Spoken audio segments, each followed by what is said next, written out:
Hi hello welcome to the channel. So ఈరోజు మనతో పాటే ఉన్నారు one of our favourite TFI writers Thota Prasad గారు. త్వరలో కన్నప్ప అనే ఒక పాన్ ఇండియా మూవీతో మనకు ముందుకు రాబోతున్నారు. నమస్తే సార్. హాయ్ కార్తిక్ గారు, ఎలా ఉన్నారు? బాగున్నాను సార్, మీరు ఎలా ఉన్నారు? Good sir. సార్ ముందుగా ఒక చిన్న యాక్చువల్లీ ఇదే ఇంపార్టెంట్ క్వశ్చన్, దీంతో స్టార్ట్ చేయాలి. కృష్ణంరాజు గారు కన్నప్ప అనేది అసలు వన్ ఆఫ్ ది ల్యాండ్ మార్క్ మూవీ. భక్త కన్నప్ప అనేది అందరూ ఏం ఎక్స్పెక్ట్ చేశారంటే ఫ్యూచర్లో ప్రభాస్ గారు ఆ రోల్ చేస్తారు, లెగసీ కంటిన్యూ చేస్తారు అనుకున్నారు. బట్ విష్ణు గారి అనౌన్స్మెంట్ వచ్చింది అండ్ దానిలో ప్రభాస్ గారు యాక్ట్ చేస్తున్నారు, అదే యాక్ట్ చేశారు. సో అసలు ప్రభాస్ గారు ఎలా ఈ సినిమాని యాక్సెప్ట్ చేశారు అండ్ రుద్ర క్యారెక్టర్ ఎలా ఉండబోతుంది? ఎందుకంటే ట్రైలర్ చూసిన తర్వాత ఎక్స్పెక్టేషన్స్ ఒక రేంజ్లో పెరిగిపోయినాయి. సో దాని గురించి మీ మాటలో చెప్పండి సార్. అవును, జూన్ 27 అనే లాంగ్వేజ్లో ప్రపంచవ్యాప్తంగా రిలీజ్ అవుతుంది. Okay sir. సో తప్పనిసరిగా ప్రమోషన్స్, జనం అటెన్షన్లోకి వెళ్ళడానికి, జనానికి తెలియజేయడానికి ముమ్మూరంగా ప్రయత్నాలు జరుగుతున్నాయి. సో మాకు కూడా చాలా రోజుకి అంటే ఆ ట్రైలర్స్ కానీ అవన్నీ చూస్తుంటే ఎక్స్పెక్టేషన్స్ మాత్రం ఎక్కడ తగ్గట్లేదు, రోజు పెరుగుతూనే ఉన్నాయి. ఈ మాట మాత్రం బాగా వాస్తవం అండి. ఎందుకంటే ఫస్ట్ టీజర్ వచ్చినప్పటి నుంచి లేటెస్ట్ ట్రైలర్ వచ్చేటప్పటికి చూసిన వ్యూయర్స్ దృష్టిలో చాలా మార్పు వచ్చింది. అవును సార్, విపరీతంగా పాజిటివ్ బజ్ పెరిగింది. అంటే ఇదివరకు న్యూజిలాండ్లో షూటింగ్ ఏంటని కంప్లైంట్ చేసిన వాళ్ళు కూడా ఆ లొకేల్స్కి, ఆ విజువల్ బ్యూటీకి అడిక్ట్ అయిపోయి వాళ్ళు దాంతో కనెక్ట్ అయిపోయారు. అంటే ట్రైలర్ రిలీజ్ తర్వాత చాలామంది నాకు ఫోన్ చేశారు, మెసేజ్లు పెట్టారు, ట్రైలర్ ఎదిరిపోయింది, పాజిటివ్ బజ్ చాలా ఉంది. అదే సార్, ఇప్పుడు అసలు న్యూజిలాండ్లో చేసి అన్న ఫీలింగే రావట్లేదు అని చాలామంది చెప్పారు. Yes sir. యాక్చువల్గా అదే ఫస్ట్ టీజర్ రిలీజ్ అయినప్పుడు నేను కూడా చూసా. అంటే చాలామంది ట్రోల్ అవటం కానీ ఆ డైలాగ్స్ మీద కానీ, ఆ డైలాగ్స్ కాదు సార్, కావాలని కొంతమంది ట్రోల్ చేశారు శివయ్య అనే పదాన్ని. అంటే ట్రోల్ చేయడానికి కొంతమంది రెడీగా ఉంటారు, అది వాళ్ళ ప్రొఫెషన్. పని చేయడం మీరు నేను మనలాంటి వాళ్ళ పని చేయాల్సిందే. మన బతుకు తెరువు కోసం, మనలో ఉన్న ఆ తపన కోసం మనం పని చేయాల్సిందే. ట్రోలర్స్కి ఏంటి అంటే వాళ్ళకి క్రియేటివిటీ కన్నా ఎదుటివాడి దాంట్లో ఎక్కడ ఏ తప్పులు దొరుకుతాయని ఎదురు చూస్తూ ఉంటారు వాళ్ళు. కానీ ట్రోలర్స్ కూడా మంచి సమాధానం చెప్పే విధంగా తర్వాత ఆ మ్యూజిక్ కానీ, ఎలివేషన్ సీన్స్ కానీ, అంటే ఎక్కడ పెద్ద పేరు అంటే మనకి తెలిసిన పేరు కాదు. ఐ మీన్ లైక్ మన మ్యూజిక్ డైరెక్టర్ గారు కానీ, డైరెక్టర్ గారు కానీ, వీళ్ళందరూ మనకి తెలిసిన పేర్లు కాదు. సో ఒక పెద్ద పేరు కూడా లేదు ప్రమోట్ చేయడానికి. సో విష్ణు గారే ఒక తర్వాత మన ప్రభాస్ గారు ఉన్నప్పటికీ సో ఒక పెద్ద పేరు లేదు, అంత హైప్ రాకపోవచ్చు అన్లెస్ వాళ్ళు ఒక ప్రభాస్ యొక్క విజువల్స్ బయట పెట్టకపోతే అనుకున్నారు. కానీ ఎక్కడ ఆ క్వాలిటీని కానీ అది ఎక్కడ లేకుండా మ్యూజిక్ కూడా చాలా అద్భుతంగా మనం బ్యాక్గ్రౌండ్ స్కోర్ చూసాం. అవును. సో ఫస్ట్ ఆఫ్ ఆల్ మనం ఆడియన్స్ ఎక్కువ కోరుకుంటున్న ప్రశ్నతోనే స్టార్ట్ అవుతాం సార్. అట్లాగండి. అసలు ట్రైలర్ రిలీజ్ అవుతుందనగానే అందరూ వెయిట్ చేస్తున్న మ్యాక్సిమం ప్రభాస్ గారు ఎలా ఉండబోతున్నారు అని. సో ఒక రుద్ర రూపంలో ఆయన ఒక ఎంట్రీ నిజంగా అప్పటిదాకా ట్రైలర్ ఒక రేంజ్లో వెళ్తుంటే ఆయన వచ్చిన దగ్గర నుంచి నెక్స్ట్ రేంజ్కి వెళ్ళింది. సో ఆయన క్యారెక్టర్ గురించి విష్ణు గారు చాలా హైప్ ఇచ్చారు, 1/2 an hour పైన ఉండబోతుంది ఆయన క్యారెక్టర్ అని చెప్పేసి. సో మీ నుంచి మీ మాటల్లో ఆ ఎక్స్పెక్టేషన్స్ని ప్రభాస్ ఫ్యాన్స్ అంటే వాళ్ళకి ఎక్స్పెక్టేషన్స్ అందుకోగలగరా మీరు ప్రభాస్ ఫ్యాన్స్కి? అంటే ప్రభాస్ గారికి ప్రపంచవ్యాప్తంగా కోట్లాది మంది అభిమానులు ఉన్నారు. వాటితో పాటు సాధారణ సినిమా ప్రేక్షకులకు కూడా ప్రభాస్ గారు అంటే చాలా అభిమానం. ఆయన ఇంతవరకు చాలా రకరకాల లవ్ స్టోరీస్లో చూశారు, యాక్షన్ స్టోరీస్లో చూశారు, యాక్షన్ ఎంటర్టైనర్లో చూశారు. ఆయనకు ఒక ఇమేజ్ ఉంది. కానీ ఈ సినిమాలో రుద్ర పాత్ర మాత్రం ఆయనలో ఉన్న కొత్త డైమెన్షన్ బయటికి తీసుకొస్తుంది. అంటే ఒక దైవాంశ సంభూతమైన రుద్ర పాత్రలో ఆయన చాలా బ్యాలెన్స్డ్గా ఒక అండర్ప్లే చేస్తూ అవసరమైన చోట ఆయన మాట్లాడే మాటలు కావచ్చు, ఆయన చేసే పనులు కావచ్చు, కథకి సినిమాకి కావాల్సిన హైప్ ఇస్తాయి. మొత్తానికైతే కనుక నాది ప్రభాస్ ఫ్యాన్స్ మాత్రం అసలు డిసప్పాయింట్ అయితే అవ్వలేదు ట్రైలర్ చూసిన తర్వాత. వాళ్ళకు ఇంకా చాలా ఎక్స్పెక్టేషన్. వాళ్ళు సినిమా చూసిన తర్వాత మాత్రం వాళ్ళకి నచ్చే ప్రభాస్ గారి సినిమాలో కన్నప్ప సినిమా ఖచ్చితంగా ఉంటుంది. అలాగే at the same time Rudra పాత్ర కూడా ఉండి తీరుతుంది. Super sir, super. మళ్ళీ అంటే ఒక రుద్ర అనేది విష్ణు గారు చెప్పినట్టుగా ఒక అరగంట పైన ఉన్నప్పటికీ కూడా ఆడియన్స్ వాళ్ళ ఫ్యాన్స్ ఏం కోరుకుంటారంటే ఇలాంటి ఫుల్ లెంగ్త్ క్యారెక్టర్లో ప్రభాస్ చేస్తే బాగుంటుంది కానీ ఎక్స్పెక్ట్ చేసే రేంజ్లో క్యారెక్టర్ ఉంటుంది. Oh super sir, thank you.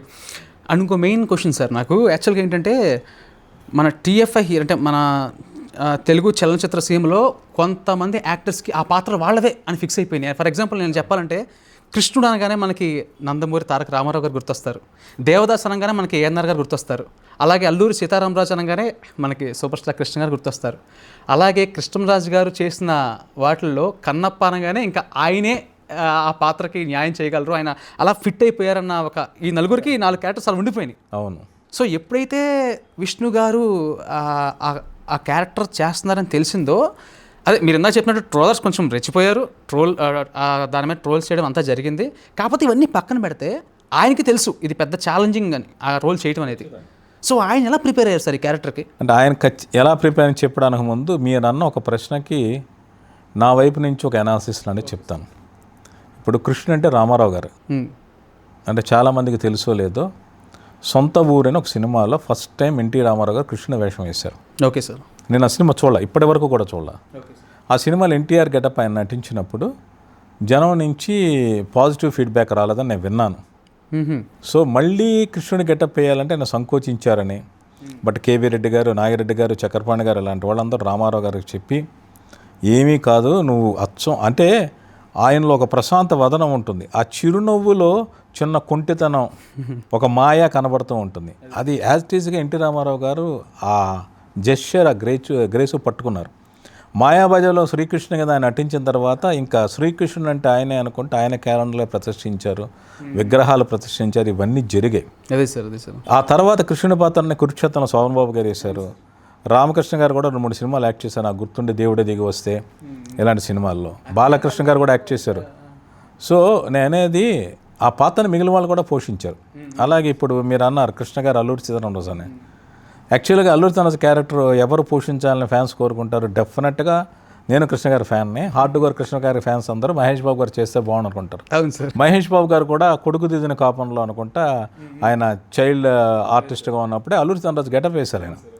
So అలాగే, కానీ మీరు గమనించారో లేదో ఒక విషయం చెప్తాను. అల్లూరి సీతారామరాజు లాంటి పాత్ర, అల్లూరి సీతారామరాజు పాత్రే రామ్ చరణ్ గారు త్రిబుల్-ఆర్లో చేశారు. ఆయన క్యారెక్టర్ పేరే రామరాజు. క్యారెక్టర్ డిజైనింగ్, మాట్లాడే మాటలు, చెప్పేదంతా అల్లూరి సీతారామరాజే అన్నది మనకి తెలుస్తూ ఉంటుంది. దాన్ని తెలుగునాటే కాదు దేశవ్యాప్తంగా, ప్రపంచవ్యాప్తంగా ప్రేక్షకులందరూ యాక్సెప్ట్ చేశారు. ఈవెన్ మహేష్ బాబు గారి ఫ్యాన్స్ కూడా అల్లూరి సీతారామరాజు గారు రామ్ చరణ్ గారు కనపడ్డప్పుడు యాక్సెప్ట్ చేశారు. సో ఇది వరకు దాంట్లో వీళ్ళు తప్ప, ఇప్పుడు ఒకరు చేసింది ఇంకోళ్ళు ఎవరో చేయలేరు. ఒక నటుడో, ఒక దర్శకుడో ఒకళ్ళు చేసిన పాత్ర దాన్ని ఇంకొకరు చేయాలని చేసే ప్రయత్నం ఖచ్చితంగా ఛాలెంజే, కాదనేది లేదు.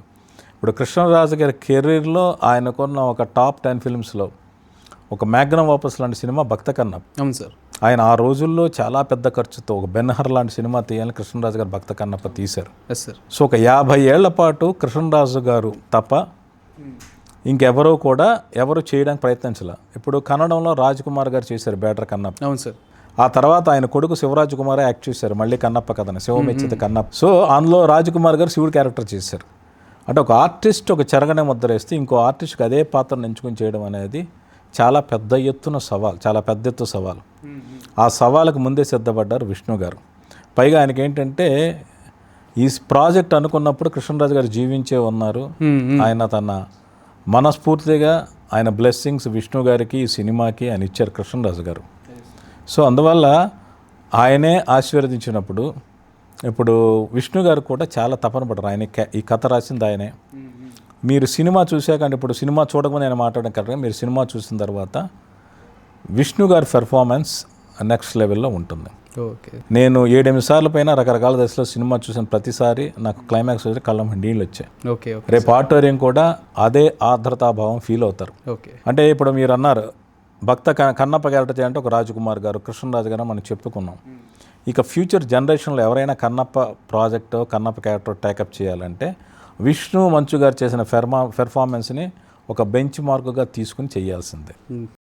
సో అంతలా ఇన్వాల్వ్ అయ్యారు, అంతలా బాగా చేశారు. అది బట్ కంపారిజన్స్ వస్తాయి, కాదనేది లేదు. కంపారిజన్స్ వచ్చినప్పటికీ కూడా, అంటే ఉదాహరణకి అదే అన్నం, అదే చికెన్ బిర్యానీ కావచ్చు, అదే పులిహోర కావచ్చు, మన అమ్మ వండిన దానికి, మన భార్య వండిన దానికి, మన చెల్లి వండిన దానికి తేడా ఉంటుంది.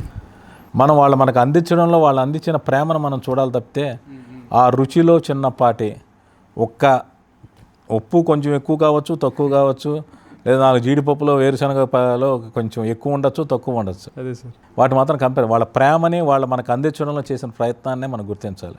Super sir, super answer sir. ఇంకొకటి, ఇందాక మీరు భక్త కన్నప్ప అన్నారు, నేను కూడా సినిమా చూడటం జరిగింది. నాకు బాగా గుర్తు ఆ సినిమా. ఇంకా నాకు చెప్పాలంటే క్లైమాక్స్ నేను చాలాసార్లు చూసాను సినిమా భక్త కన్నప్ప. సార్ అయితే నేను అంటే ఆ సినిమాని దృష్టిలో పెట్టుకొని జస్ట్ ఈ కన్నప్ప ట్రైలర్ చూసినప్పుడు నాకు చాలా డిఫరెన్సెస్ కనిపించాయి. అంటే ఫస్ట్ పిల్లాడు రాయెత్తుకొని అమ్మవారి విగ్రహాన్ని కొట్టేది మాత్రం నేను రెండిట్లోనే అబ్జర్వ్ చేశా. కానీ తర్వాత స్టోరీలోకి వెళ్తే ఎక్కడ నాకు ఆ ఛాయలు దీనిలో కనపడలేదు. అంటే ఇది వేరే వర్షన్ ఆఫ్ కన్నప్ప అనుకోవచ్చా, లేకపోతే ఎలా తీసుకోవచ్చు దాన్ని? మీరు కృష్ణరాజు గారు భక్త కన్నప్ప ట్రైలర్ చూసారా, సినిమా చూసారా? సినిమా చూశాను సార్. మరి ఈ కన్నప్ప సినిమా చూసారా, ట్రైలర్ చూసారా? ట్రైలర్ చూశాను సార్. మరి అప్పుడే ఎలా జడ్జిమెంట్కి వస్తారు, ఎలా కంపేర్ చేస్తారు? ఒకటి సార్, మీరు సినిమా చూసాక మాట్లాడండి. ఒకటి దానిలాగే తీయాలనుకుంటే మళ్ళీ కన్నప్పగా తీయడం ఎందుకు? ఇవాళ కన్నప్ప భక్త కృష్ణరాజు గారు భక్త కన్నప్ప యూట్యూబ్లో అవైలబుల్, ఎప్పుడైనా చూడొచ్చు. అదే మళ్ళీ తీయాలనుకుంటే ఎందుకు ఒక 3 ఏళ్ల కాలం అంటే మేకింగ్కి? విష్ణు గారితో దాదాపు 7-8 ఏళ్ల పైనుంచి కథలో ట్రావెల్ అయ్యి ఇన్వాల్వ్ అయ్యి ఉన్నారు. ఒక 3 ఏళ్ల పాటు ఇన్ని 200 కోట్ల పైన బడ్జెట్తో, ఇన్ని 100 మంది ఆర్టిస్టులు, టెక్నీషియన్తో ఎందుకు ఇంత కష్ట నష్టాలు కూడా చేశారు? ఏదో ఒక కొత్త డైమెన్షన్ ఆవిష్కరించాలని చూపించాలనే కదా ఆడియన్స్కి. సో ఆ కొత్త డైమెన్షన్ మీకు సినిమాలో కనపడుతుంది, ట్రైలర్లో కనపడదు.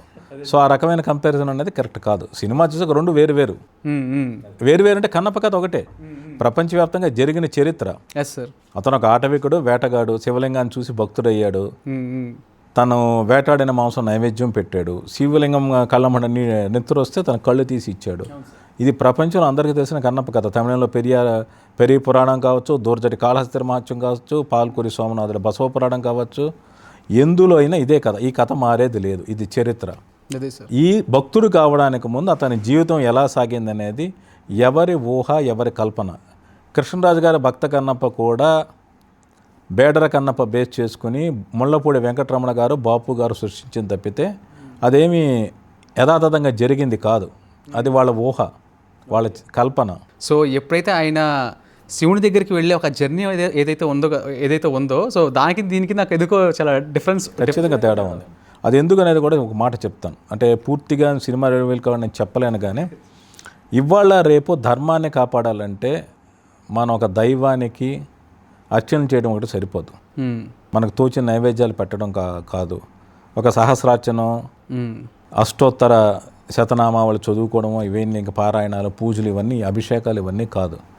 ఆ ధర్మాన్ని కాపాడడానికి తరతరాల పాటు మనం పోరాటం సాగించాల్సి ఉంటుంది. ఆ ధర్మాన్ని కాదనే వాళ్ళకి, ఆ ధర్మాన్ని ధ్వంసం చేద్దాం అనుకునే వాళ్ళకి, ఆ ధర్మాన్ని ధిక్కరించే వాళ్ళకి. ఇప్పుడు భారతీయ సంస్కృతి అనేది చాలా పురాతనమైంది. అంటే ఒక గ్రీకు, రోమను సంస్కృతులు ఎంత పురాతనమైనవో దాన్ని మించిన పురాతనమైన మన హైందవ సంస్కృతి, ధర్మం. దాన్ని ధ్వంసం చేయడానికి, దాన్ని చెదరడానికి కొన్ని వేల సంవత్సరాల నుంచి ప్రయత్నాలు జరుగుతున్నాయి. వేరే దేశాల నుంచి వచ్చిన వాళ్ళు ఇక్కడ ఈ దేశంలో ఉన్న సంస్కృతి, ఆలయాలు ధ్వంసం చేయడం కావచ్చు, విగ్రహాలు కూల్చేయడం కావచ్చు, వాళ్ళ ఆచారాలను ఇక్కడ చొప్పించాలని కావచ్చు, అలాంటి ప్రయత్నాలు జరిగాయి. అంటే సృష్టిలో ప్రాబ్లం ఏంటంటే ప్రతి ఒక్కడు తనలాగే తను చేసింది ఎదుటివాడు చేయాలని, తను చేసిందే కరెక్టే అనుకుంటాడు. దాని తప్పుల సంగతి పక్కన పెడితే అలాంటి ప్రయత్నాలు జరిగాయి. అయినా చెక్కు చెదరకుండా ఈ దేశం ఉంది. అయోధ్య ఆలయం ఎన్నో ఏళ్ల క్రితం కూలిపోతే తిరిగి కట్టుకున్నాం. సోమనాథ దేవాలయం 12వ శతాబ్దంలో ఎవడ గజనీ మహమ్మద్ అనేవాడు కూల్చేస్తే తిరిగి సర్దార్ వల్లభాయ్ పటేల్ ఆధ్వర్యంలో సోమనాథ దేవాలయం పునరుద్ధరించుకున్నాం. ఇప్పుడు కాశీ ఆలయం గురించి పోరాడుతున్నారు. అంటే ఒక ఆలయం గురించి పోరాటం అనే ఉద్దేశం కదా, ధర్మాన్ని మనం తిరిగి పునర్జీవనం చేయడానికి చేస్తున్న ప్రయత్నాలు ప్రతిదీ పోరాటమే. ఈ కన్నప్ప కూడా భక్తుడు కావడానికి ముందు ఈ ధర్మాన్ని కాపాడడానికి అతను ఎలా పోరాటం చేయాల్సి వచ్చిందనేది ఈ సినిమాలోని ఇంకో అంశం. సో మీరు అది చూసినప్పుడు మీకు తెలుస్తుంది ఎందుకు ఇంత యాక్షన్ ఉంది, ఎందుకు ఇంత పోరాటాలు ఉన్నాయనేది. అంటే మీకు ట్రైలర్లో కూడా కథ అబ్జర్వ్ చేసి 1-2 సార్లు చూస్తే కథ చాలా స్పష్టంగా విష్ణు మధ్య గారు చెప్పేశారు. నేను మొత్తం కథ అంతా చెప్పేస్తాను, నేను కూడా ఫీల్ అయ్యాను. మీరు చూస్తే విలన్ ఉంటాడు, ఆ వాయులింగాన్ని సొంతం చేసుకోవాలి, వాళ్ళందరినీ చంపి తెచ్చుకుంటాను తన ఎజెండా ఏంటో చెప్తున్నాడు. అదే సార్, నాకు మధ్యలో వేరే ట్రైబ్స్ రావటం, మోహన్ లాల్ గారి క్యారెక్టర్ ఒకటి వస్తుంది. సో ఇవన్నీ చూస్తుంటే okay, they could something different from ఆ సినిమాతో పోల్చుకుంటే. అంటే ఒకటి ఏంటి అంటే కొన్ని పాత్రలు సృష్టించేటప్పుడు, కొన్ని పాత్రలు మళ్ళీ తిరిగి చెప్పేటప్పుడు ఆ పాత్రలో కొన్ని ఇంకో కొత్త కూడా అర్థం చేసుకోవడం ప్రయత్నం చేయాలి. పౌరాణిక సినిమాలకి ఇది చాలా చాలా అవసరం నేను నమ్ముతాను. అంటే మన తెలుగు సినిమాలు అనేవి పౌరాణిక సినిమాలు మన తెలుగు నటులు కావచ్చు, నటీనటులు కావచ్చు, దర్శకులు కావచ్చు, రచయితలు కావచ్చు చాలా అద్భుతంగా రాశారు, ప్రామాణికం అని చాలామంది నమ్ముతుంటారు. ఇప్పుడు ఎన్టీ రామారావు గారు ఉన్నారు, ఆయన దుర్యోధన పాత్ర 4-5 సార్లు పైన యాక్ట్ చేశారు. ఆయన శ్రీకృష్ణ పాండవ్యంలో కావచ్చు, దానవీర స్వర్ణ కావచ్చు, శ్రీమద్ విరాట్ పర్వం కావచ్చు, ఇలా ఆయన చేశారు. ఇప్పుడు దానవీర సూరకంలో ఆయన కొత్త డైమెన్షన్ పట్టుకున్నారో లేదా దుర్యోధనుడి పాత్రకే. దుర్యోధను అలా ఎవరైనా చూసారా? అతని మాటలు అలా ఎవరైనా విన్నారా? అంటే ఎప్పుడో భాసుడు అనే ఒక సంస్కృత కవి ఊరు భంగం అని ఒక నాటకం రాశాడు. అది దుర్యోధనుడి పాయింట్ ఆఫ్ వ్యూలో జరిగే ఒక డ్రామా, ఒక కథ. సో ఆ తర్వాత దుర్యోధన పాయింట్ ఆఫ్ వ్యూలో ఎవరు అర్థం చేసుకునే ప్రయత్నం చేయలే. ఎన్టీ రామారావు గారికి ఇలాంటి పురాణాల ఇతిహాసం మీద ఆసక్తి కాబట్టి ఆయన ఎంతో పరిశోధించి, బహుశా ఆయన చదివారో లేదో నాకు తెలియదు కానీ డెఫినెట్గా దుర్యోధన పాత్రకి కొత్త జీవాన్ని పోశారు ఆయన. సో అలాగే ఒక పాత్రను కొత్త పాత్రను ఇచ్చినప్పుడు ఆ పాత్ర ప్రయాణం ఎలా సాగుంటుంది, ఎలాంటి సంఘర్షణలోనే ఉంటుంది, ఎలాంటి సమస్య ఎదుర్కొంటుంది అనేది మన ఊహ. అది నిజంగా జరిగి ఉండొచ్చు, జరిగి ఉండకపోవచ్చు. కానీ ఆ పాత్ర ప్రయాణం ఎలాగే సాగుంటుంది అనేది ఒక రచయిత, ఒక సృష్టి. సో అలాంటి ఒక కొత్త ప్రయత్నం కన్నప్పలో ఖచ్చితంగా ఉంది. ఓకే, ఇంకో క్వశ్చన్ సార్. నాకు పాత కన్నప్పలో కృష్ణరాజు గారి క్యారెక్టర్ పక్కన పెడితే నాకు ఇంకో 2 క్యారెక్టర్స్ అంటే నాకు బాగా ఇష్టం. ఒకటి ఏంటంటే వాణిశ్రీ గారి క్యారెక్టర్ లీలా, ఇంకోటి రావు గోపాలరావు గారి క్యారెక్టర్ శాస్త్రి. సో ఆయనది ఒక టైప్ ఆఫ్ ఫిల్నిజం ఉంటుంది, ఈమె ఒక టైప్ ఆఫ్ భక్తి అండ్ అమాయకత్వం. సో మెయిన్ పాత్రకి అంటే మెయిన్ క్యారెక్టరైజేషన్కి పోటాపోటీగా ఈ 2 పాత్రలు ఆ సినిమాలో ఉన్నాయన్నమాట. సో ఇక్కడికి వచ్చేసరికి ఆ రావు గోపాలరావు గారు చేసిన క్యారెక్టర్ ఉందా అండ్ ఇంకోటి వచ్చేసి ఒక అంటే కొత్త అమ్మాయి కాదు, సెకండ్ మూవీ అనుకుంటా, ప్రీతి ముకుందన్ హీరోయిన్. సో అంతటి వెయిటేజ్ ఉందా అంటే అప్పట్లో వాణిశ్రీ గారికి సినిమాలో అది ఒక టైప్ ఆఫ్ వెయిటేజ్ ఉంటుంది మూవీలో. సో దీనిలో కూడా హీరోయిన్ క్యారెక్టరైజేషన్ ఎలా ఉండబోతుంది సార్? ఇక్కడ మిమ్మల్ని ఒక ప్రశ్న అడుగుతాను నేను. రావు గోపాలరావు గారు పోషించిన పూజారి పాత్ర మీరు బాగా ఎంజాయ్ చేశారా? ఆయన పర్ఫార్మెన్స్ అయితే ఎంజాయ్ చేశాను సార్. ఆ క్యారెక్టరు అదంతా ఫన్ లేక ఇంకోటి ఏమని మీకు బాగా నచ్చాయా? మీకేం అభ్యంతరం అనిపించలేదా? సందేహాలు రాలేదా? వచ్చాయి సార్. ఏంటిది అంటే ఒక పూజారి అయ్యి ఉండి, అది కూడా ఊరు మెచ్చిన అంటే అతన్ని శివుడిగా భావించే వ్యక్తి అలాంటి ఒక పనులు చేయడం అనేది కొంచెం ఉంది. బట్ అప్పుడు నేను చూసినప్పుడు నాకు అంత ఆలోచించలేదు సార్, దానిలో చూస్తాను అనమాట అంతే. అది తప్పు కదా? తప్పే సార్, ఆబ్వియస్లీ తప్పే సార్. అది మీరు నేను గుడికి వెళితే గుడికి వెళ్ళే ముందు మనం తలారా స్నానం చేసి మనకు ఉంటే వీలైన పట్టుబట్టలు కట్టుకుని మన సిగరెట్ మందు అలవాట్లు అంటే ఆ రోజంతా మానేసి వీలైతే అదేదో పండగ అయితే ఉపవాసం ఉండి వెళ్ళి ఆ దేవుని దర్శించుకొస్తాం. మనం ఉండేగలిగేది ఒక 10 నిమిషాలు కావచ్చు, కొన్నిసార్లు 10 సెకండ్లు కావచ్చు. దానికోసం ఎంతో ప్రిపేర్ అయ్యి వెళ్తాం. ఒక 10 నిమిషాలు దైవ దర్శనానికి వెళ్ళిన మనమే ఎంత పవిత్రంగా ఉండే ప్రయత్నం చేస్తే ఒక పూజారి, ఒక అర్చకుడు తన జీవిత కాలం అంతా అదే గర్భగుడిలో అదే స్వామిని నిత్యం అర్చిస్తూ సుప్రభాత ఒక బ్రాహ్మీ ముహూర్తం దగ్గర నుంచి ఒక రాత్రి ఒక 8, 9 వరకు పవళింపు సేవ వరకు ఉండే వ్యక్తి, ఆ మనిషి సాధారణ మానవుడే. ఆయనకి కోపము లేక వేరే ఇంద్రియ అవసరాలన్నీ ఉండుంటాయి. అతనికి భార్యాబిడ్డలు ఉండుంటారు, భార్యతో కాపురం చేసి ఉంటాడు, పిల్లని పెంచి పెద్ద చేసి ఉంటాడు, ఎన్నో కష్ట నష్టాలు పని ఉంటాడు ప్రతి పూజారి. ఆ రోజే కాదు, ఈ రోజు వరకు కూడా. కానీ ఏ పూజారైనా అంటే కొంతమంది వ్యక్తిగతంగా ఎక్కడో కోటికొక్కళ్ళు ఎవరైనా తప్పుడుగా ప్రవర్తించే వాళ్ళు ఉంటారేమో కానీ వీలైనంత మటుకు 100% 101% కూడా అర్చకులైన వాళ్ళు పూజించే వాళ్ళ దాంట్లో దైవ సన్నిధిలో ఉండే వాళ్ళకి చెడు తలంపు ఎందుకు వస్తుంది? వాళ్ళు గుడిలోనో అమ్మవారి మీదో అయ్యవారి మీదో పెట్టిన నగలు ఎత్తుకెళ్ళిపోవాలని ఆలోచన వస్తుందా? వాళ్ళు నమ్మే దైవాన్ని ద్రోహం చేసినట్టు కదా. వాళ్ళు ఒక ఒంటి మీద ఒక నగ కాదు, అక్కడ పెట్టిన ప్రసాదమే తీసుకెళ్తే అక్కడ దేవుడు లేనట్టే కదా, వాళ్ళు తప్పుగా ఆలోచించినట్టే కదా. అలాంటి వ్యక్తి వెళ్ళి ఈ నగలు తీసుకెళ్ళి ఒక వేసికి ఇచ్చాడు అంటే అలా నీచ పని ఏ అర్చకుడైనా చేస్తారా? ఇది తప్పు కాదా? నేను అర్చకుడు అని అంటున్నాను. ఇంకా చెప్పాలంటే ఒక బ్రాహ్మణుడు, సద్బ్రాహ్మణుడు, ఒక అర్చకుడు, వేదాలు శాస్త్రాలు చదువుకుని నిత్య పూజలో ఒక వైదిక ధర్మాన్ని అవలంబించే ఒక వ్యక్తి ఇలాంటి అపచారం చేస్తాడా? తప్పు కదా. బట్ ఆ రోజు బాపు రమణల గారు గొప్ప వ్యక్తులు, మన తెలుగు సినిమాకి లభించిన వరాలు, వాళ్ళందరూ అభినందనల వర్షంలో ముంచెత్తారు. అప్పటి ప్రేక్షకులకు కూడా రావు గోపాలరావు గారి పాత్రలో తప్పు కనిపించాల. అప్పటి మేధావులు కూడా వేరే వాళ్ళకు కూడా అందులో తప్పు కనిపించాల. బహుశా సోషల్ మీడియా అప్పుడు లేనే లేదు, మామూలు ప్రింట్ మీడియాలు మాత్రమే ఉన్నాయి. వాళ్ళు కూడా తప్పుని వేలెత్తి చూపారు నేను అనుకోను. అంటే నాకు ఆ సినిమా నేను చూసేటప్పటికి 9-10 ఏళ్ళ వయసు, విజయవాడ అప్సరా టాకీస్లో చూశాను. సో మరి ఈ పాత్రను ఎవరు సృష్టించారు, ఎలా సృష్టించారు అనే విషయాలకు వస్తే కొన్ని విషయాలు చదివి తెలుసుకున్నాను నేను. దూర్జటి రాసిన శ్రీకాళహస్తి మహత్యం పుస్తకం ఉంది, కావ్యం. ఆయన 16వ శతాబ్దంలో రాశాడు. 13వ శతాబ్దంలో తెలంగాణ చెందిన పాల్కూరి సోమనాథుడు బసవ పురాణం రాశాడు. బసవ పురాణంలో ఉడుమూరి కన్నప్ప కథనం ఉంది. దాని ఇన్స్పిరేషన్తో పెరిగి పురాణం అన్నీ చదివి దూర్జటి ఒక కావ్యం కింద, అంటే శ్రీకాళహస్తి మహత్యంలో ఒక 5-6 శ్రీకాళహస్తీశ్వరుడు భక్తుల కథలు ఉంటాయి. నకీరన్ వాటితో పాటు ఈ కన్నప్ప కథ కూడా ఉంటుంది. సో కన్నప్ప నయనార్ అంటారు, నేత్ర నయనార్ అంటారు. అందులో అతను రాసిందంటే గుడి పూజారి ఉన్నాడు. అతను ఒకరోజు ఇతను నైవేద్యం మాంసం పెట్టడం చూసి కంగారపడి అసహించుకుంటే శివుడు చెప్తాడు, ఒక భక్తుడు వస్తాడు చూడు అని చెప్తాడు. ఇది దూర్జటి రాసిన ఒరిజినల్ వెర్షన్. Okay sir. అతను బ్రాహ్మణ్ నీచంగా చూపించలా, తప్పుగా చూపించలా. ఇప్పుడు ఎంత గొప్ప వ్యక్తి అయినా కూడా శివుడికి కాదు, ఏ దేవుడికైనా కూడా, అంటే కొన్ని గ్రామీణ ప్రాంతాల్లో కొంచెం గ్రామ దేవతలకు బలులు ఇస్తూ ఏవో మేకలు కోళ్ళు సమర్పించుకుంటూ ఉంటారు అక్కడక్కడ. అంతే తప్పితే మిగిలిన ఏది ఆలయంలో కూడా, ఆగమ శాస్త్ర ప్రకారం నడిచే ఏ ఆలయంలో కూడా మాంసాహారం కానీ ఒక రజోగుణమైన ఆహారం కానీ నైవేద్యంగా పెట్టరు. అదే సార్. అందుకు పెట్టినది సహజంగా పూజారి కోపం రావడం సహజం. అదే దూర్జటి రాశాడు. Okay okay. మరి ఈ బ్రాహ్మణుని విలనగా చేయాలన్న ఆలోచన ఎవరికి వచ్చింది అంటే ఒక నాటక రచయితకి ఎవరికో వచ్చింది. ఒక బహుశా ఈ శతాబ్దం ప్రారంభంలో మన సురభి నాటకంలాగా కన్నడ నాటకంలో కూడా నాటక సంఘాలు ఉన్నాయి. అందులో ఒక వ్యక్తి బేటర కన్నప్ప అని నాటకం రాశాడు.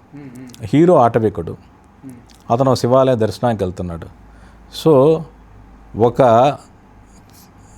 ఆటవిక కులానికి ఒక వ్యతిరేకి అగ్రవర్ణానికి చెందినవాడు అని వాళ్ళు ఫీల్ అయ్యారు. అంటే ఈ దేశపు దౌర్భాగ్యం ఏంటి అంటే ఎప్పుడూ కూడా చిచ్చు పెట్టడానికి 2 వర్గాలు, 2 కులాలు, 2 మతాలు చెప్తూ ఉంటారు. అలా బ్రాహ్మణ పాత్రని, పూజారి పాత్రని నెగిటివ్గా చిత్రీకరించారు. అంటే ఒక దొంగ, ఒక జోదరి, అబద్ధాల కోరు, వేశ్యాలోలుడు. అంటే మీరు గుర్తు చేసుకోండి, భక్త కన్నప్ప సినిమాలో కన్నప్ప పాత్రను కూడా చేర్చే ప్రయత్నం చేస్తుంది రావు గోపాలరావు పాత్ర. అంటే ఒక పూజారి శివుని పూజించేవాడు ఒక అమ్మాయిని రేప్ చేసే ప్రయత్నం చేస్తాడా? అది తప్పు కాదా? ఆ రోజు ఎవరు ఎందుకు మాట్లాడలా? పోనీ ఆ రోజు సోషల్ మీడియాలో అంటే క్షమించాలను, భక్తగణ శివుడు నాకు ఇష్టం, బాపురాములు అంటే నాకు చాలా గౌరవం, నేను వాళ్ళని తప్పుపట్టే ప్రయత్నం, వాళ్ళని ఎదిరించే ప్రయత్నం నేను చెయ్యట్లా. ఒక పాత్ర గురించి మాట్లాడుతున్నాను. అదే సార్. ఆ తర్వాత ఇన్నేళ్ల తర్వాత చూసిన తర్వాత కూడా ఆ పాత్ర ఇలా ప్రవర్తించకూడదు అని ఎవరైనా మాట్లాడారా? నేను చాలా చూశాను. ఎవరో మాట్లాడాలంటే దాన్ని యాక్సెప్ట్ చేశారు. ఇలా జరిగి ఉంటుంది, ఈ పాత్ర ఇలా బిహేవ్ చేసి ఉంటుందని. మరి ఇప్పుడు కొత్తగా ఎందుకు సందేహాలు తలెత్తుతున్నాయి? ఒక కులాన్నో వర్గాన్నో తక్కువ చేశారో, తప్పుగా చూపించారన్న అపోహలు ఎందుకు కలుగుతున్నాయి? ఆ రోజు కలగని సందేహాలు ఈరోజు ఎందుకు వస్తున్నాయి? సరే, నాకు కలగాలి వద్దు అన్న విషయం పక్కన పెట్టండి. సో ఆ నాటకాన్ని తీసుకునే బేటర కన్నప్ప అనే సినిమాలో తీసినప్పుడు మా ముదిగొండ లింగమూర్తి గారు అనుకుంటా ఆయన క్యారెక్టర్ చేశారు, ఆ పూజారి క్యారెక్టర్. Okay sir. హిందీలో శివభక్తి అని తీశారు ఏవిఎం వాళ్ళు, అందులో కూడా ఈయన చేసినట్టు గుర్తు, నాకు ఆర్టిస్ట్ గుర్తులేదు. తెలుగులోకి వచ్చేటప్పటికి ముళ్ళపూడి గారు తన రచనా చమత్కృత అంతా మేళవించి ఆ క్యారెక్టర్ నుంచి మోర్ ఫన్ వచ్చేలా డిజైన్ చేశారు. రావు గోపాలరావు గారు వాళ్ళ అబ్బాయి సారథి పాత్ర, ఆయన భార్య ఝాన్సీ క్యారెక్టరు, ఇలాంటివన్నీ చేశారు. జనం విపరీతంగా ఎంజాయ్ చేశారు. కన్నప్ప సినిమాలో కన్నప్ప కథ ఎంత గుర్తుండిపోతుందో రావు గోపాలరావు వాళ్ళ అబ్బాయి కోకోపా ఏదో అంటాడు ఆయన, అవన్నీ బాగా గుర్తుండిపోయాయి. కానీ మనం హైందవ ధర్మం గురించి చెప్పే ప్రయత్నంలో అది కమర్షియల్ ఎలిమెంట్. ఒక విలన్ ఉండి హీరోకి ఆ విలన్ దొంగ, ఆ విలన్ ఒక వేశ్యల దగ్గరికి వెళ్తున్నాడు, వేశ్యలతో మంచి ఐటమ్ సాంగ్ లాంటిది పెట్టుకోవచ్చు, కానీ తప్పు చేయకూడదు. అర్చకులని, ధర్మాన్ని కాపాడేది ఎవరు? అందరూ ఒక్కొక్క కులం కాదండి. హైందవ ధర్మం పాటించే వాళ్ళందరూ భక్తులే, ధర్మాన్ని పాటించేవాళ్ళే.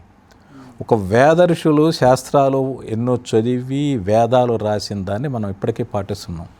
అటువంటి గూడు పూజారి చాలా పవిత్రంగా ఉండాలి. ఎంత నిష్ఠాగర్షి అంటాడు, అతన్ని తప్పుగా చూపించొద్దు. అతన్నే కాదు, ఒక హైందవ ధర్మం గురించి చెబుతూ దాన్ని కాపాడడానికి ముందుండే బ్రాహ్మణుల్ని మన ఎట్టి పిల్లలు తప్పుగా చూపించకూడదు.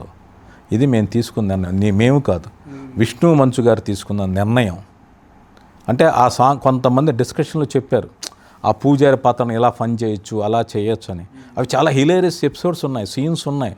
కానీ వద్దు, ఆ పాత్ర చాలా పవిత్రంగా ఉండాలి అన్నారు. ఆ పాత్రే మోహన్ బాబు గారు పోషించిన మహాదేవ శాస్త్రి. సో సినిమా చూశాక ఏంటి ఈ పాత్రని ఇంత గొప్పగా ఎలా చూపించారు, ఇదే ఆయన ఆశ్చర్యపోయే రీతిలో ఉంటుంది. అంటే నేను అనేది ఏంటి అంటే, మీకు నచ్చిన రావు గోపాలరావు గారి పాత్రలో చాలా తప్పు ఉన్నాయి. Yes sir.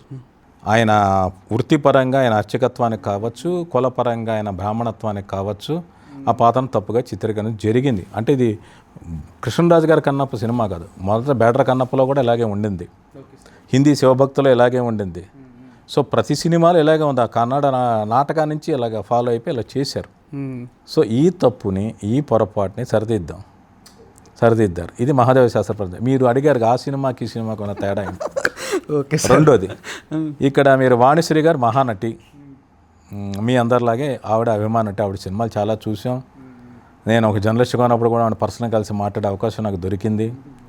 సో అక్కడ వాణిశ్రీ గారు పోషించిన, మహానటి వాణిశ్రీ గారు పోషించిన, ఇప్పుడు కొత్త అమ్మాయి ప్రీతి ముకుందన్ చేసిన, వాణిశ్రీ గారు కాబట్టి ఆ పాత్ర గొప్పగా ఉండి, ప్రీతి ముకుందన్ కాబట్టి పాత్ర తక్కువగా ఉండి చేయలేదు.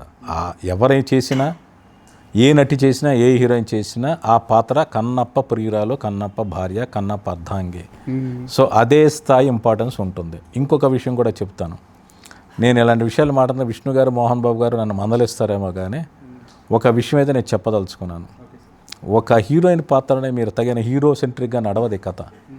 కథ సెంట్రిక్గానే ధర్మం కాపాడడం కోసం అనే పాయింట్ మీదే మొత్తం కథ నడుస్తుంది. ఈ సినిమాకి నేను పని చేసిన, నేను రషెస్ చూసినప్పుడు, ఆన్ స్క్రీన్ చూసినప్పుడు నేనే థ్రిల్ అయ్యి అభినందనలతో క్లాప్స్ కొట్టాల్సిన ఫీల్ అయింది ఒకటి చెప్తాను. ఈ సినిమాలో హీరోయిన్ పాత్రే కాదు, ప్రతి మహిళ పాత్ర కూడా యుద్ధం చేస్తుంది. ఓకే.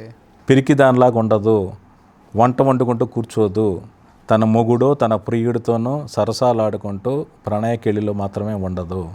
అవసరమైనప్పుడు కత్తి, ఆయుధాలు చేపట్టి ఎంతటి దారుణమైన పరిస్థితుల్లో కూడా పోరాడి తీరతాయి.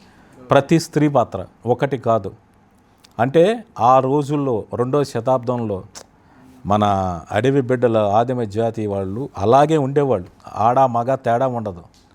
ఒక ధర్మాన్ని కాపాడడానికి, ఒక న్యాయాన్ని గెలిపించడానికి, ప్రాణాలు అర్పించడానికి పురుషులైనా మహిళలైనా పోరాడారు. ఆ గొప్పతనం ఈ సినిమాలో కనపడుతుంది.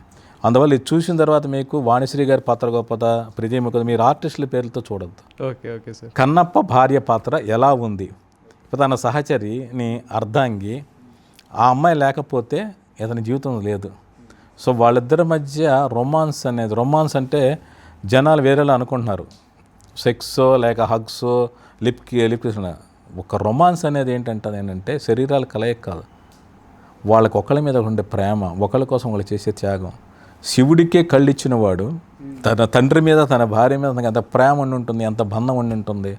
ఇవన్నీ ఈ సినిమాలో కొత్త డైమెన్షన్స్. సార్, అయితే ఇప్పుడు మనం మాట్లాడుకుంటుంటే మోహన్ బాబు గారి క్యారెక్టర్ గురించి చెప్పడం జరిగింది. సో నాకున్న డౌట్ కూడా క్లారిఫై అయిపోయింది. ఎందుకంటే అక్కడ శాస్త్రి, ఈ శాస్త్రి 2 క్యారెక్టర్స్ వేరనుకున్నా. కాదు, అదే ఆయన అర్చకుడు. ఇంకోటి వచ్చేసి మోహన్ బాబు గారు హీరోగా కాకుండా ఒక క్యారెక్టర్ యాక్టర్గా చేసిన కొన్ని మూవీస్ ఏవైతే ఉన్నాయో ఒక బ్యాక్ బోన్గా ఉండేవారు ఆయన ప్రతి సినిమాకి. మన యమదొంగ చూసుకున్నా, బుజ్జిగాడు చూసుకున్నా సరే, చాలా అసలు ఆయన పర్ఫార్మెన్స్ నిలబెట్టేస్తుంది మూవీని. సో ఇందులో ఆయన పర్ఫార్మెన్స్ ఎలా ఉండబోతుంది సార్? మోహన్ బాబు గారి పెర్ఫార్మెన్స్ గురించి మీరు నేను మాట్లాడుకున్నది ఒక ఫూలిష్ థింగ్. ఆయన నటుడయ్యి ఈ ఏడాదికి 50 సంవత్సరాలు పూర్తి కాబోతున్నాయి నవంబర్ 22కి. ఆయన ఎన్నెన్నో గొప్ప దాదాపు 600 సినిమాలలో ఆయన ఎన్ని రకాల పాత్రలు చేసి ఉంటారు, ఎన్ని రకాల ఎమోషన్స్ పండించుంటారు. Heroism, villainism, entertainment, humour, sentiment, సెటైర్లు ఎన్ని చేసి ఉంటారు ఆయన. సో ఈ పాత్ర క్యారెక్టర్ పరంగా కావచ్చు, మోహన్ బాబు గారు చేయడం వల్ల కావచ్చు, ఈ పాత్ర చాలా హైట్స్లో ఉంటుంది. అంటే మోహన్ బాబు గారికి ఉన్న ఒక వాచకం ఉంటుంది చూసారా, అది తెలుగు క్షమించాలి మిగిలిన నటీనటులందరూ కూడా. ఒక ఎన్టీ రామారావు గారి కంఠంలో, ఒక ఎస్వి రంగారావు కంఠంలో ఆ తెలుగు భాష మాధుర్యం తెలుస్తూ ఉంటుంది. ఆ తర్వాత మనకి తెలిసింది, నిలబెట్టింది మోహన్ బాబు గారు. సో ఆయన కంఠంలో ఆయన ధర్మం గురించి మాట్లాడేది కావచ్చు, ఈశ్వరుడు గురించి మాట్లాడేది కావచ్చు, అలాగే ప్రభాస్ గారితో తనకు ఒక ఎక్సలెంట్ సీన్స్ ఉంటాయి. వాటిలో ఇద్దరు పోటాపోటీగా డైలాగ్స్ పనిచేస్తూ ఉంటాయి. సో అవన్నీ చాలా హైలైట్స్ అవుతాయి. సో మోహన్ బాబు గారు చేయడం వల్ల ఈ పాత్ర ఇంకొక స్థాయికి వెళ్ళింది. అండ్ ఇంకోటి సార్, పర్సనలీ నాకు ఇప్పటిదాకా రిలీజ్ అయిన టీజర్స్, ట్రైలర్స్ చూసుకుంటే కనుక నాకు బాగా నచ్చింది మోహన్ బాబు గారు సార్. పర్సనల్ ఆయన క్యారెక్టరైజేషన్ మీద టీజర్ రిలీజ్ అయింది కదా, సాంగ్ ఆయన బర్త్డేకి చేశారు. Yes sir. అది బ్యాక్గ్రౌండ్ స్కోర్ కానీ ఆయన ఎలివేషన్ కానీ ఒక రేంజ్లో ఉంది. And even for the trailer, teaser also background చూసుకుంటే ఆయన పేరు స్టీఫెన్ డెవెస్సీ. సో ఆయన్ని ఎలా క్యాచ్ చేశారు? అండ్ నిజం చెప్పాలంటే అన్నిటికీ చాలా ప్లస్ అయింది ఆయన మ్యూజిక్. అవును, ఖచ్చితంగా. అంటే స్టీఫెన్ డెవెస్సీ అని ఆయన మలయాళీ మ్యూజిక్ డైరెక్టర్.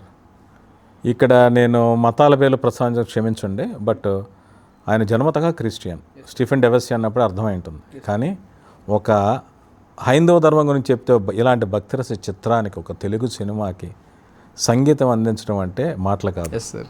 నేను బ్యాక్గ్రౌండ్ స్కోర్ని కూడా నేను చూశాను. అంటే విన్నటంటే స్క్రీన్ మీద బ్యాక్గ్రౌండ్ స్కోర్తో సహా చూశాను. ఎక్స్ట్రాడినరీ.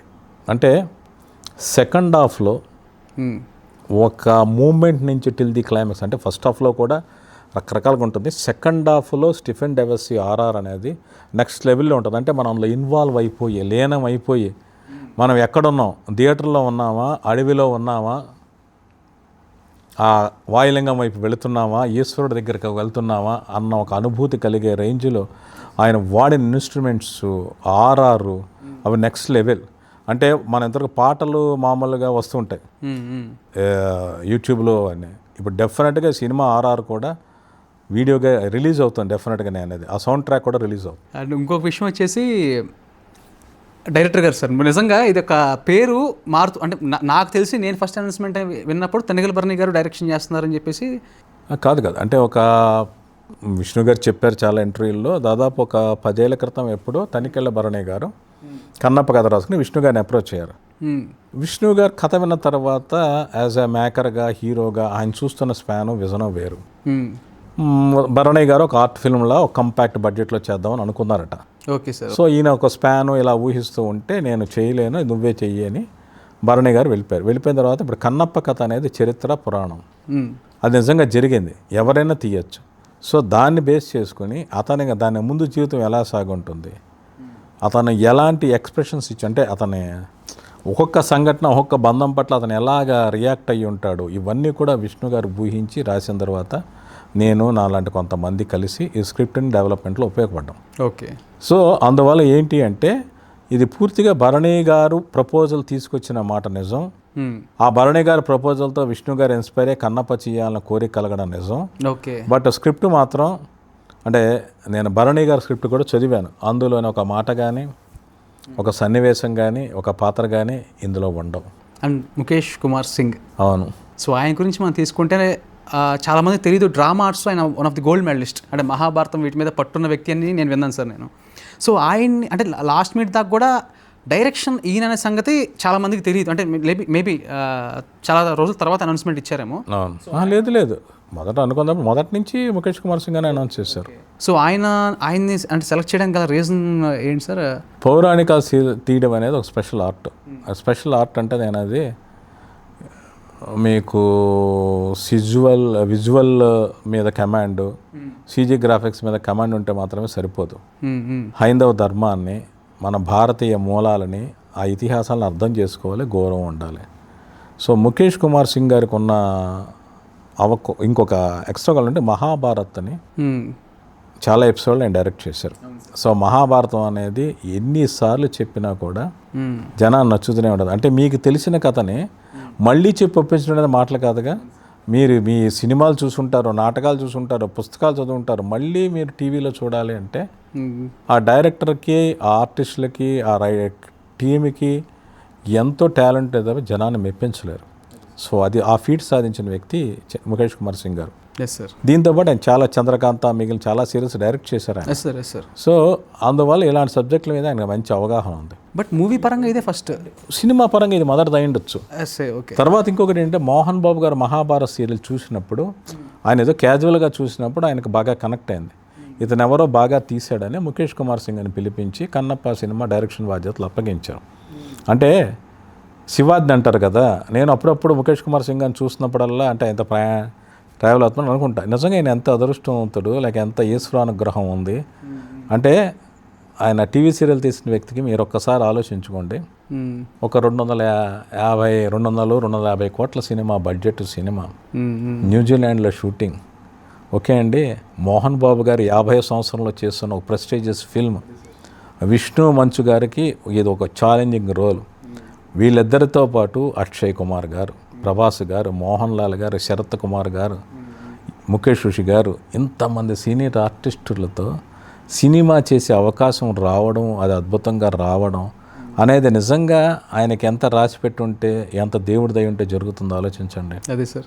సో పైగా ఇంకొకటి ఏంటి అంటే ఈ సినిమా అనేది ఎవరు ఏం చెయ్యాలనేది మన ప్రతిదీ లలాట లిఖితం అంటే శివాజ్ఞ అన్నాడు కదా, అలా శివాజ్ఞ ప్రకారమే సినిమాకి సంబంధించి అన్ని పనులు జరుగుంటాయి. ఇప్పుడు ముఖేష్ కుమార్ సింగ్ డైరెక్టర్ అయ్యారు, స్టీఫెన్ డెవెస్సీ వచ్చి మ్యూజిక్ డైరెక్టర్ అయ్యాడు, ఎందరెందరో ఆర్టిస్టులు ఇన్వాల్వ్ అయిపోయారు. అలాగే నేను నాతో పాటు ఎంతోమంది టెక్నీషియన్స్ ఇన్వాల్వ్ అయిపోయారంటే శివుడు మా అందరికీ ఆ భాగ్యం కల్పించాడు అంతే. ఇది ఒక సినిమా పని చేసాము, డబ్బులు వస్తాయి, పేరు వస్తాయని సెకండరీ అండి. ఒక శివుడి గురించి, శివభక్తి గురించి, శివుడి భక్తుడి గురించి చెప్పే కథలో మేమందరం పాలు పంచుకోవడానికి ఏదో ఒక ఆజ్ఞ అనుగ్రహం లేనిదే సాధ్యం కాదు. అండ్ చాలా వరకు ఆయన ఒక సీరియల్స్కి డైరెక్షన్ చేసి వచ్చినట్టే ఏమి అనిపించలేదు అసలు. ఆ విజువల్స్ చూస్తుంటే కనుక ఒక ఎక్స్పీరియన్స్ అంటే ఒక టాప్ క్వాలిటీ ఎక్స్పీరియన్స్ ఉన్న డైరెక్టరే తీస్తున్న ఫీలింగ్ వచ్చింది మాకు చూస్తుండే ట్రైలర్. అండ్ ఇంకొక సార్ మీ గురించి చెప్పండి. ఏం లేదు సార్, యాక్చువల్గా ఏంటంటే మీరు ఏ సినిమాకి వర్క్ చేసినా దానిలో అంటే స్క్రీన్ కథ పరంగా ఎంత ఎమోషనల్ డెప్త్ వెళ్తారో అందరికీ తెలిసిందే. అండ్ మీ మాటలో కూడా నేను చాలాసార్లు విన్నా. కానీ కన్నప్ప విషయానికి వచ్చేసరికి మీరు చాలా అంటే ఎమోషనల్ అవుతున్నారు అంటే నేను అబ్జర్వ్ చేస్తుంటే. కన్నప్ప సినిమా అని కాదండి, బేసిక్గా నేనేంటి అంటే నాకు మన భారతదేశం మూలాలంటే నాకు చాలా ఇష్టం. మా ఫాదర్ నన్ను చిన్నప్పటి నుంచి పురాణాలు, శతకాలు ఇలాంటివన్నీ చదివిస్తూ నన్ను పెంచారు. అందువల్ల మన చరిత్ర గురించి చెప్పే కథలు కావచ్చు, సినిమాలు కావచ్చు, మన పురాణాలు, మన ఇతిహాసాలు, మన ధర్మం గొప్పదనం చెప్పే అంశాలు కావచ్చు, జానపదాలు కావచ్చు, ఫ్యాంటసీలు కావచ్చు, ఇలాంటి సినిమాల అవకాశాలు వచ్చినప్పుడు నేను చాలా ఎగ్జైట్ అవుతాను. ఓకే, అక్కడ నాకు ఎంత డబ్బు వస్తుంది, ఎంత పేరు వస్తుంది అనేది సెకండరీ. ఇలాంటి ప్రాజెక్ట్స్లో నేను పనిచేయాలి, నేను తెలుసుకున్న విషయాలు, నేర్చుకున్న విషయాలు ఇందులో నేను ఇంప్లిమెంట్ చేయగలగాలి, లేదా దీని గురించి నేను కొత్తగా తెలుసుకొని అప్లై చేయాలి అని ఒక ఉత్సాహం ఉంటుంది. అదే ఉత్సాహం కన్నప్ప సినిమాకి. కన్నప్ప నాకు తెలిసి మనకు పరిచయం ఉన్నప్పుడు మీరు అప్పుడే కన్నప్ప అంటే రాశారు కానీ ఇంకా విజువల్స్ చూడలేదు అప్పటికి మీరు. సో అంతకుముందు కాన్ఫిడెన్స్ ఒకలా ఉంటుంది మామూలుగా, చూసిన తర్వాత కాన్ఫిడెన్స్ లెవెల్స్ వేరు ఉంటాయి. సో మీరు విజువల్స్ ఎప్పుడైతే చూసారని చెప్పారో తర్వాత అసలు మీకు ఆ సినిమా మీద ఉన్న నమ్మకం పూర్తిగా మారిపోయింది. అంటే మీకు ఎక్స్పెక్టేషన్స్ ఒక రేంజ్కి వెళ్ళిపోయినాయి చూసిన తర్వాత. First point. ఇంకోటి ఏంటంటే ప్రయోగాలు చేయటం ఒక ఎత్తు అయితే మంచు విష్ణు గారు చేయటం మరొక ఎత్తు. ఎందుకంటే వేలెత్తి చూపించడానికి వందలు కాదు వేలల్లో ఉన్నారనమాట చాలామంది. సో ఈ ఒత్తిడిని ఎలా తట్టుకొని ఆయన దాన్ని అధిగమించారు? సో ఈ జర్నీ ఎలా ఉందో కొన్ని మాటలు చెప్పండి సార్. ఇప్పుడు విష్ణు మంచు గారు ఆయన మోహన్ బాబు గారు అంటే మహానటుడికి వారసుడు. ఇప్పుడు వారసత్వం అనేది డిఎన్ఏ రావచ్చు, ఇంకోటి రావచ్చు, కానీ ఆ బ్రాటప్ వాతావరణంలో, యాంబియన్స్లో మనం తెలియకుండా దాని నుంచి ఇన్ఫ్లుయెన్స్ అవుతుంటాం. ఇప్పుడు మోహన్ బాబు గారి సాటికి ఏ రోజు విష్ణు గారు రాలేకపోవచ్చు. అంటే మోహన్ బాబు జరిగిన వైవిధ్యమైన పాత్రలు కావచ్చు, అలాంటి విష్ణు గారికి రావచ్చు, రాకపోవచ్చు, ఫ్యూచర్లో చెప్పలేం. మోహన్ బాబు గారు, విష్ణు గారే. బట్ ఆయనలో ఉన్న ఏబిలిటీస్ని బయట పెట్టేది కన్నప్ప సినిమా. అంటే నేను బాగా నమ్మేది, ఒక బాగా నవ్వించగలిగే వ్యక్తి మనం బాగా కళ్ళంపు నీళ్లు పెట్టించగలుగుతాం. అంటే ఇది చెప్తే చాలా ఎక్కువ పొగుడుతున్నాడు అనుకోవచ్చు. నేను చెప్పే ఎగ్జాంపుల్గా చెప్తాను. ఓ చార్లీ చాప్లిన్, ఓ రాజ్ కపూర్, ఇలాంటి మహానటులందరూ కూడా మనం నవ్విస్తూనే ఉంటే చటుక్కుని మన కళ్ళంపు నీళ్ళు వచ్చేలాగా, గుండె చెమ్మగేలా చేస్తారు కథాంశాలు, వారి పెర్ఫార్మెన్స్లతో పాటు. ఇప్పుడు యాక్షన్ ఎంటర్టైనర్స్ చాలా చేశారు. నాకు మీకు చాలామంది వచ్చిన సినిమాలు చాలా ఉన్నాయి. దేనికైనా రెడీ, దూసుకెళ్తా, ఆడో రకం, ఈడో రకం, ఎన్నో ఎంటర్టైనర్ చేశారు. యాక్షన్ ఎంటర్టైనర్ సినిమాలు చాలా చేశారు ఆయన. పాండవులతో చేశారు. ఒక ఇంటెన్సిటీ ఉన్న పెర్ఫార్మెన్స్, అనుక్షణం, రౌడీ ఇలాంటి సినిమాలని చేశారు ఆయన. సో ఒక యాక్షన్ ఎంటర్టైన్ చేసిన వ్యక్తికి, నవ్వించిన వ్యక్తికి కన్నప్ప పాత్రతో కన్నీళ్ళు పెట్టించగలిగేలా చేశాడు ఆయన. సో ఒక నవ్వించగలిగిన వ్యక్తే ఇప్పుడు మన కళ్ళలో సంతోషం, కన్నీరుకి ఎంత ఉండదు, కన్నప్పకి కంటిగుడ్డుకి మధ్య అంత దూరమే ఉంటుంది. ఆ రెండు చేయగలిగిన కూడా ఆర్టిస్ట్ అని నేను నమ్ముతాను. సో అది సినిమాతో ఇచ్చేసి ఆ సర్కిల్ రౌండప్ చేశారు విష్ణు గారు. ఇది ఫస్ట్ పాయింట్. ఇక ట్రోలర్స్ ఎవరు ఏమనుకుంటారంటే ఒక మాట చెప్తాను. ఒక పని చేయాలనుకున్నప్పుడు మనం ఇప్పుడు నేను ఆ వీధిలో పొద్దున్నే 6 గంటలు లేచి నేను జాగింగ్ చేద్దాం అన్నా, వాకింగ్ చేద్దాం అనుకున్నా. అందులో ప్రతి ఇంటి తలుపు తట్టి నేను 6 గంటలకు జాగింగ్ చేస్తున్నా, ఈ dress black colour, blue colour dress వేసుకుంటా, మీకు ఓకేనా కాదా, నేను వాకింగ్ చేసి ఫిట్ అయిపోతాను, మీకు ఏదైనా కుళ్ళు ఉందా, లేక పొద్దున్నే బుట్ట జబుడుతో పరిగెడుతున్నా మీ నిద్ర లేచిపోతారా, లేక మీ అమ్మాయి కేసు నేను దొంగ చూపులు చూస్తున్నాను అనుకుంటున్నారా, ఈ ఎంక్వైరీ నేను చేయను. ఆ లేవడం చేయడం అనేది నాకు అవసరం, నేను చేస్తాను, ఇంకోళ్ళ గురించి ఆలోచించను. జస్ట్ చిన్న చిన్న విషయాలకే మన గురించి ఆలోచించుకుంటాం కదండి. ఇప్పుడు ఉదాహరణకి మీకు ఒక ఐటెం తినడం అలవాటు ఇష్టం, మీ వైఫ్కి ఇష్టం లేదు, మీ వైఫ్కి ఇష్టం లేదు, మీరు మానేరు, మీకు ఇష్టమైంది మీరు తింటారు. అదే సార్. సో ప్రతి మనిషి జీవితం వాళ్ళకి ఇష్టమైనదే చేస్తారు, పక్కన వాళ్ళ గురించి ఆలోచించరు. ఓకే. నేను అనేది ఈ ట్రోలర్స్ గురించో ఇంకొకరి గురించో మాట్లాడుతూ మనం చేయాల్సిన పని మనం ఎప్పటికీ చేయలేం. అసలు అలాంటి ఆలోచన విష్ణు గారు ఎప్పుడు చేయరు. నాకు తెలిసి పరిచయం అయిన ఈ కొద్ది కాలంలో నేను అర్థం చేసింది అది. ఆయన ఎదుటి వ్యక్తి అభిప్రాయం కోసం ఆయన తన ఏమనుకున్నారో తన దారిని మార్చుకోరు, మొదటి విషయం. ఇంకొకటి, వాళ్ళు ఏమనుకుంటారో వీళ్ళు ఏమనుకుంటారో సందేహిస్తున్నా మనం ఏ పని చేయలేం. నేను ఏం చేసినా ఒక మాట అంటారు. ఇప్పుడు మీకు ఒక కథ ఉంది, అందరికీ తెలిసిన కథ, టైం లెంగ్త్గానే ఎన్నూరికి చెప్తా. ఒక బ్రాహ్మణుడు ఒక మేకపిల్లని తీసుకొని 4 దొంగలు ఎదురొచ్చి ఏంటి కుక్కపిల్లని తీసుకెళ్తాం 4 సార్లు అన్నాడప్పటికీ దాన్ని వదిలేసి వెళ్ళిపోయాడు. మన కథ విన్నాం. ఒకే మాట పదే పదే చెబితే అది కూడా తప్పుడు అభిప్రాయం అనుకుంటారు. అలా మనం ఎదుటివాడు చెప్పి ఇతను కొనుక్కున్నది మేకపిల్లనే కదా, ఒకరి దగ్గర కొనుక్కుంది, చూశాక ఆయనకు అంత బ్రాహ్మణుడిగా మేకపిల్ల కుక్కపిల్లగా తేడా తెలియదా? ఒక 4 చెప్పిన మాటలు విని అతను ఏం చేయడు, మేకపిల్ల నష్టపోయాడు కదా.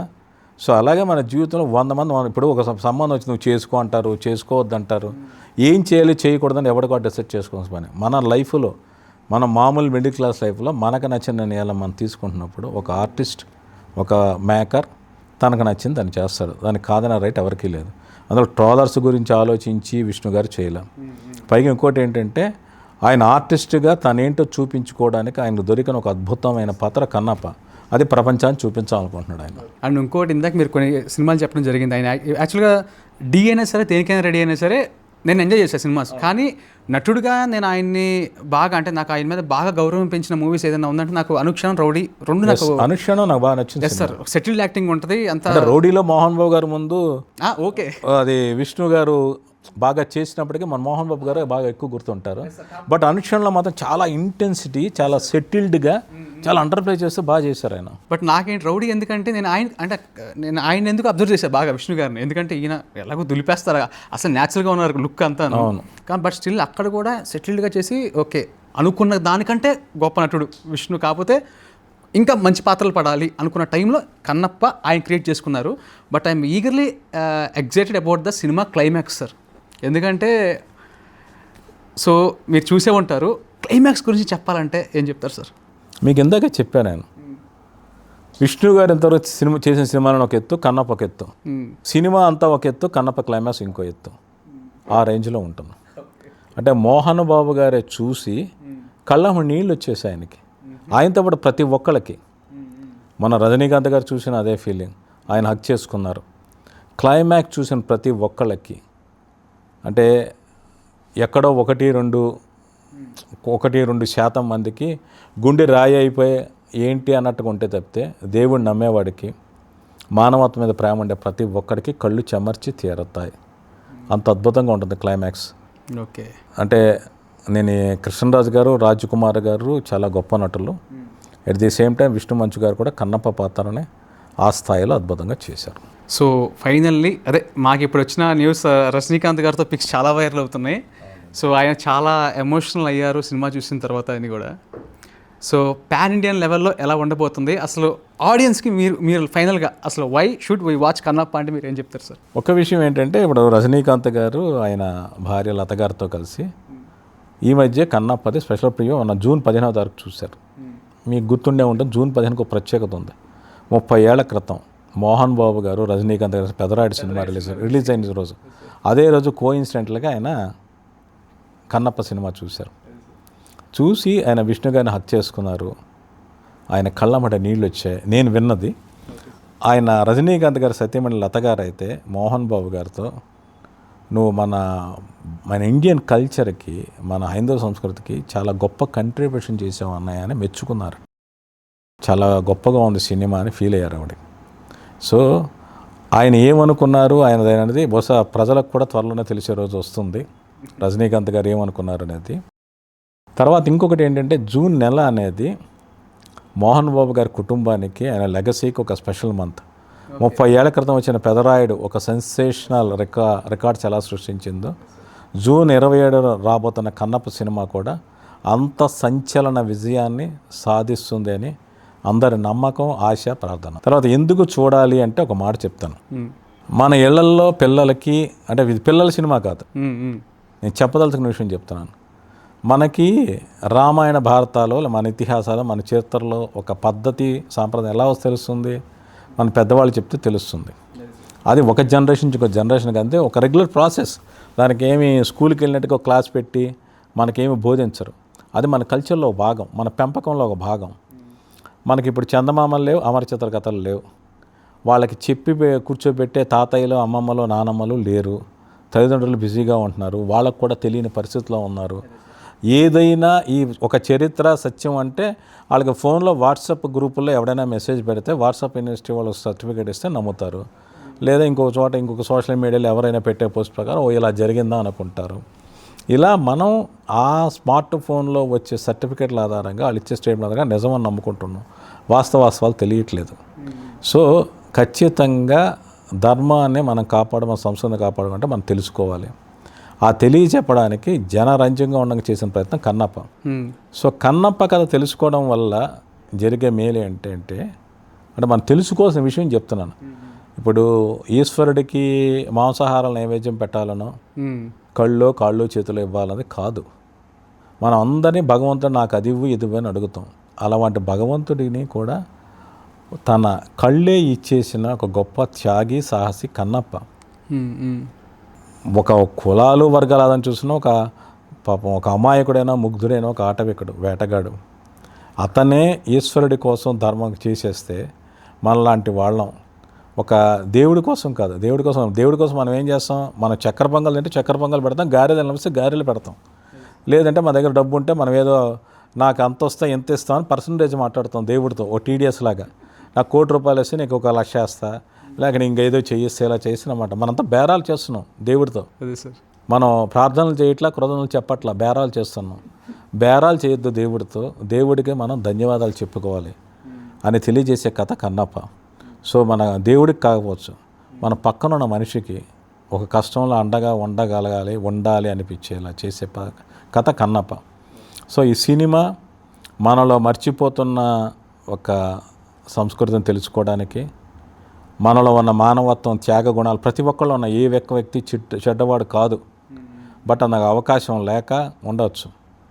అలాంటివన్నీ మరుగున పడిపోయిన ఆ మానవత్వం కావచ్చు, మంచి గుణాలు కావచ్చు వెలికి తీయడానికి ఈ కన్నప్ప సినిమా ఒక సాధనంగా ఉపయోగపడుతుంది. అండ్ ఫైనల్లీ మా తెలుగు రాజ్యం టీం తరపు నుంచి హార్ట్ఫుల్గా విషెస్ మీరు మోహన్ బాబు గారికి, విష్ణు గారికి తెలియజేయాలి సార్.